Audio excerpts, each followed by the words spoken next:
Hello and welcome to another presentation from UFOs and conspiracyinfo.com. The link is in the description below. Come and check it out. And hey, while you're checking it out, I'll tell you what, this is quite exciting if you're not aware already. But we're actually gearing the website up to be a social media platform as well, especially for people like us that are interested in UFOs and conspiracies and this type of topic. Yeah. So if you want to mix with like-minded people, share information, chat with one another, etc. Somewhere other than the mainstream social media platforms, or as well as, I mean, not suggesting you close down your Facebook or whatever, but it is safer. And yeah, all you do is you just click on the Join Now button and you can register an account. It'd be great fun. It is a work in progress. It's a bit slow. We're working on some things, speed it up, that kind of thing. But anyway, let's just get into the topic that I'm doing this video about. So I'm talking about the preparedness. Oh, hang on a minute. I can't say it. Preparedness. Preparedness. Is that right, Travis? Yeah, I got it right. Okay. Yes, but for something specific. Now, first of all, in the description, I'm going to link you to a news article that's actually old news because it's yesterday. Oh, this is my dog. He's always coming up on my lap. Oh dear, it's like a cat. You know how a cat will jump up on your laptop and walk on your laptop when you're trying to do stuff and press all the buttons? Well, this dog thinks he's a cat because he does that too. Anyway, so the old news, we're talking about RT News, right? The link's in the description. It's yesterday's news, but it's quite a bold headline, and the headline says, "Stop licking my neck, dog." The headline says, "UK could host US nukes to counter increased Russian activity." Now, this is not an isolated case. There's a lot of news just lately all about nuclear attacks, nuclear war. This is something that is getting rather unnerving. It's been talked about a lot. There's obviously there's countries gathering in the Baltics, in the what's it called, in the ocean all around Russia, and breaking NATO agreements, and there's a lot of interesting things going on, which is rather unnerving, and it would get you thinking. And so anyway, this is not a fear porn video. This is not fear mongering, because you know what? The mainstream media do all the fear mongering. Okay, I'm not talking about nuclear attacks. It's the mainstream media talking about nuclear attacks. But what I'm doing is I want to talk about preparedness, because you know what? This is as much warning as you're going to get. Okay, this is the warning. Okay, may or may not happen. Okay, but what the mainstream media doesn't do is it doesn't, and what the academic institutions like your school that your kids go to, and in any of the media that's part of your life, you do not get any kind of advice as to how to react to a nuclear attack. So I'm going to do a series of videos about nuclear attacks and how to react to a nuclear attack, because if it happens, it will happen suddenly, and to my knowledge, none of the general public are prepared as to how to react.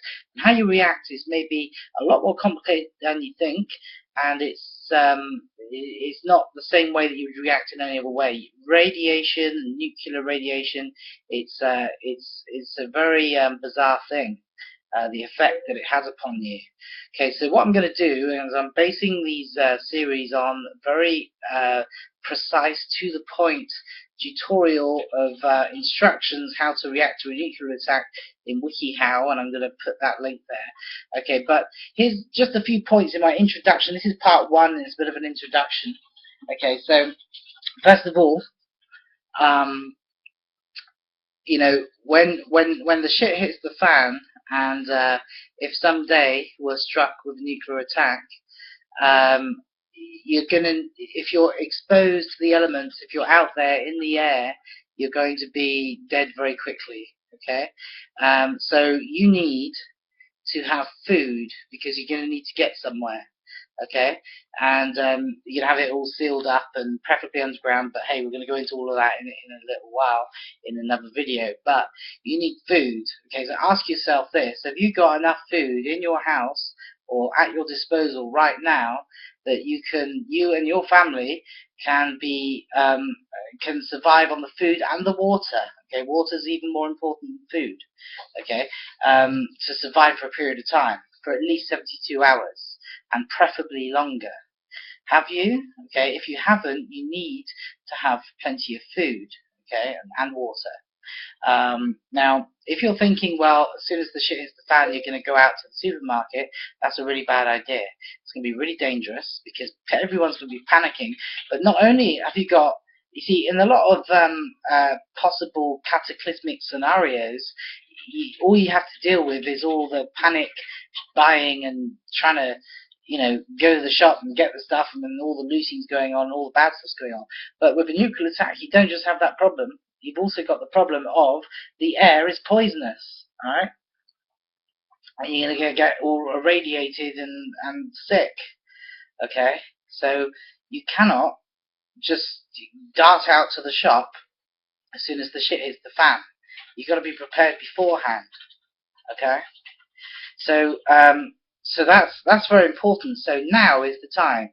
If this all blows over and nothing happens with Russia, China, and all this fear mongering that's going on in the mainstream media, if it all blows over, if it's nothing more than a storm in a teacup and nothing happens, it doesn't matter, because if you get plenty of food, you'll use it. Okay, if you get and I'm talking about dried food in cans, things like white rice, wheat, beans, sugar, honey, oats, things that last, pasta, powdered milk, dried fruits and vegetables, your cans, your cans of things, and they'll last for years, so you will use them.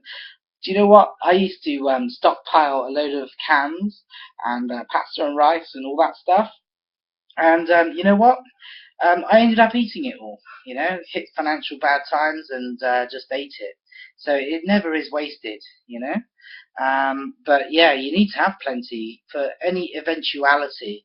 Have food in the house or at your disposal, okay, and also water as well, okay. You need to aim for a gallon of water per person per day. To get sufficient water, okay, and yeah, so you need to prepare in this way immediately. Now, I'm going to be talking about how to react to a nuclear blast, what type of blast, what's involved with a nuclear blast, and the radius of a nuclear blast, and about radioactive burns and all this stuff. And first aid in the situation of nuclear attack and all this stuff I'm going to be talking about in coming videos. Okay, but you can read about it beforehand by clicking on the link to the WikiHow.